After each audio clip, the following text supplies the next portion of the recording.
Lizzie. So this video is themed around my wedding. It's going to be all about how I choreographed our first dance, the process of learning it. We did not go to a dance studio and have professionals teach us a dance, and we also didn't copy another dance we saw. I created a unique dance for our wedding. We did it to Love Story by Taylor Swift. The full dance video has been up on my YouTube channel for a while, so I'll link it up here and below if you haven't seen it yet. I do have a dance background. I did 9 years of ballet growing up, but my husband had zero dance experience and did an amazing job. So if you're someone who has no dance experience, you can do this. Overall, it did not take us that long to learn the dance.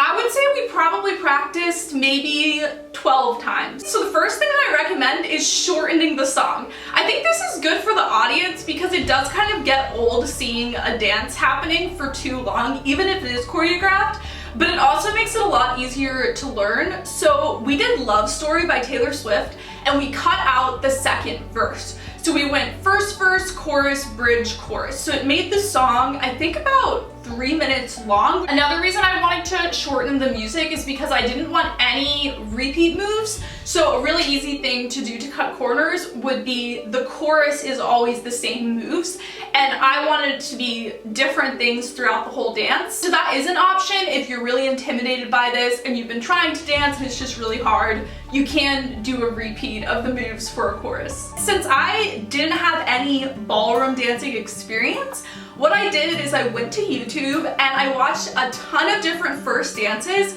not to Love Story, but to different songs, because there are some YouTube channels that just have a ton of first dances on them. So what I realized watching all the videos is that they basically all have the same moves, but are just in different parts of the dance. There are some unique jumping moves that I only saw in one video, but generally I learned what ballroom dance steps are. So then, based on all the videos I watched of possible moves for a first dance, I choreographed it. I would just be in my room and be doing the moves and like pretending that I had a partner for the dance when I did it. And then I screen recorded several YouTube videos that had the ballroom step moves that I wanted.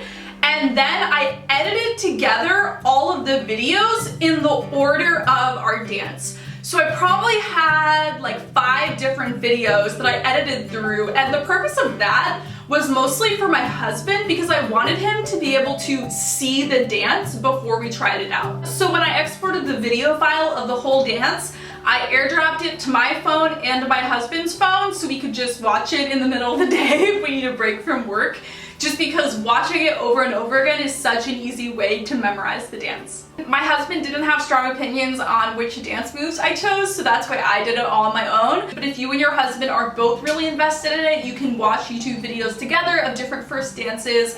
And also another option is you can just copy a first dance because they have ones for so many different songs. So if someone has done a dance to the song you're choosing and you really like it, you can just copy that dance. But I thought it would be cool to do a unique dance. The first thing I taught my husband was the basic waltz step because a lot of the moves built on that, and he didn't even know how to do like a basic 4-step waltz, which I was like, how do you not know how to dance at all? The way I taught him is we would go to dance together and I would tell him which foot. So I'd say right foot front, left foot back, right foot side, and that helped him learn it. So we just practiced that move over and over and over again until it became like breathing, so easy to do. So it was literally starting from nothing, and I hope this inspires you that if you don't know anything about dancing, you can learn this. Then we started learning the actual dance from the beginning. Focusing on where the hands were was probably the hardest part.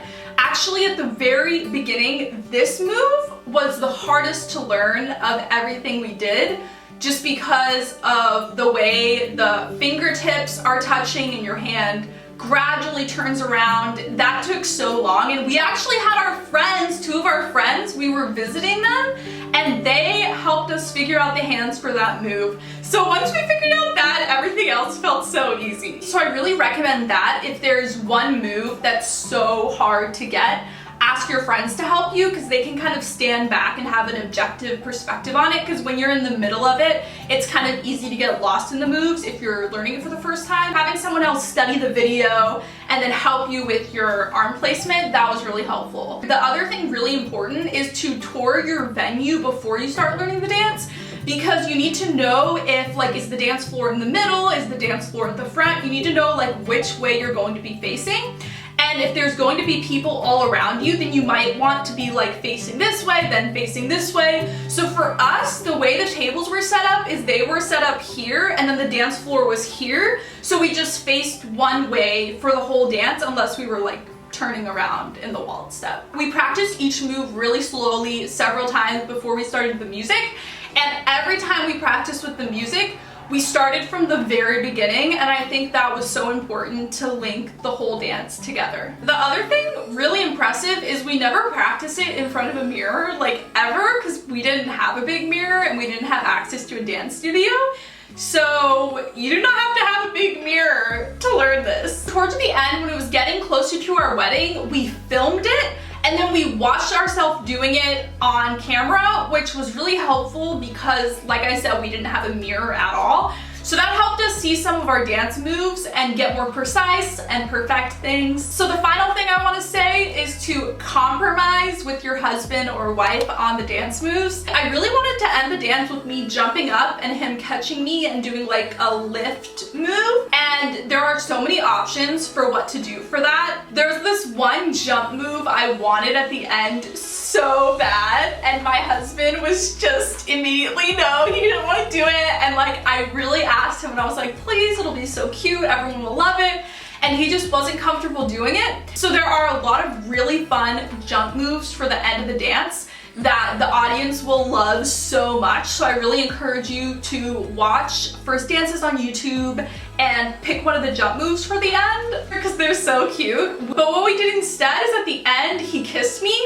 And it was just like in the moment, we didn't plan to do it at all. And that was kind of the climax of the dance. Rather than having a lift move, he kissed me, which we do not like PDA at all. So that was like a lot for us. That was the whole video of how to do our first dance. Go watch the video of the full dance. It was so fun learning, so worth it because everyone at the wedding loves watching it so much. It's so fun for them too. I love you guys so much and I will see you in my next video. Bye!